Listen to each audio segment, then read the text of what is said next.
नमस्कार दोस्तों, आज बात करेंगे आरक्षण पर। आखिरकार आरक्षण का मुद्दा इतना गर्म क्यों है, आरक्षण पर इतना विवाद क्यों हो रहा है, तो चलिए समझते हैं। दरअसल सरकारी नौकरी और सार्वजनिक शैक्षणिक संस्थानों में मिलने वाला आरक्षण अब खत्म हो चुका है। आरक्षण सिर्फ संविधान में सैद्धांतिक रूप से ही नजर आता है और व्यवहार में आरक्षण अब खत्म हो चुका है। इसका उदाहरण भी देख लीजिए। फिलहाल 2 दिन पहले उत्तर प्रदेश पुलिस की भर्ती आती है, जिसमें जनरल, ओबीसी, एससी और एसटी की फीस को समान कर दिया गया है। यानी कि जो अभी तक छूट मिलती थी ओबीसी और एससी एसटी को, अब वो नहीं मिल रही है।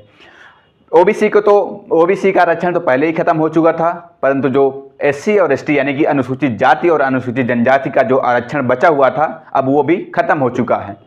जबकि संविधान में अनुच्छेद 15 के वर्ग 4 में साफ लिखा गया है कि सरकारी नौकरी और सार्वजनिक शैक्षणिक संस्थानों के प्रवेश में ओबीसी वर्ग को यानी कि पिछड़ा वर्ग को 27% आरक्षण दिया जाएगा और अनुच्छेद 16 के तहत एससी और एसटी यानी कि अनुसूचित जाति और अनुसूचित जनजाति को आरक्षण दिया जाएगा। परंतु यह आरक्षण सिर्फ सैद्धांतिक रूप में ही बचा हुआ है, संविधान तक ही सीमित हो चुका है।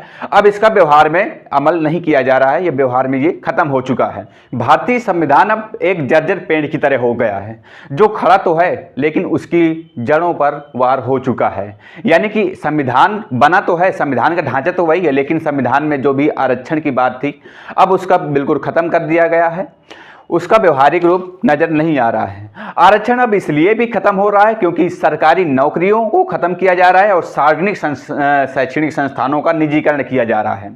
क्योंकि आरक्षण सरकारी नौकरी और सार्वजनिक शैक्षणिक संस्थानों के प्रवेश में दिया जाता था। जब सरकारी रोजगार ही नहीं रहेगा तो आरक्षण कहाँ दिया जाएगा? जब सार्वजनिक शैक्षणिक संस्थान ही नहीं रहेंगे तो उसमें प्रवेश में कहाँ आरक्षण मिलेगा? आरक्षण तो खत्म ही हो गया। इसका मतलब साफ साफ ये है कि आरक्षण अब बिल्कुल खत्म हो चुका है, सिर्फ संविधान में ही वो बना हुआ है।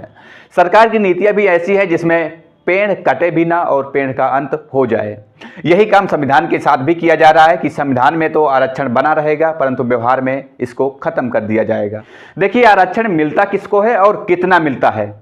देखिए शुरुआत में आरक्षण सिर्फ अनुसूचित जाति यानी कि एससी और अनुसूचित जनजाति यानी कि एसटी को दिया गया था।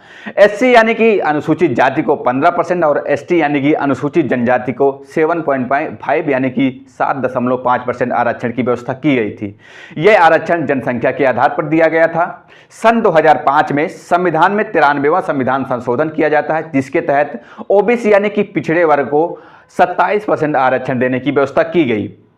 इस समय संविधान में आरक्षण की अधिकतम सीमा 50% थी, परंतु 2019 में संविधान में 103वां संविधान संशोधन किया गया, जिसके तहत ईडब्ल्यूएस यानी कि इकोनॉमिक वीकर सेक्शन यानी कि आर्थिक रूप से पिछड़े वर्ग, जिसे किसी भी प्रकार का आरक्षण प्राप्त न हो, इसे सिंपल भाषा में कहें तो सामान्य वर्ग को 10% आरक्षण की व्यवस्था की गई। अब यह आरक्षण की जो संविधान में अधिकतम सीमा है 50% से बढ़ाकर 60% कर दी गई है। फिलहाल आरक्षण को कैसे खत्म किया जा रहा है ये तो आप लोग देख ही रहे होंगे। आपकी क्या राय हमें कमेंट करके जरूर बताइएगा। फिलहाल चलते हैं, इस वीडियो के लिए इतना ही। मिलते हैं किसी नए वीडियो के साथ, तब तक के लिए बहुत बहुत धन्यवाद। जय हिंद, जय भारत।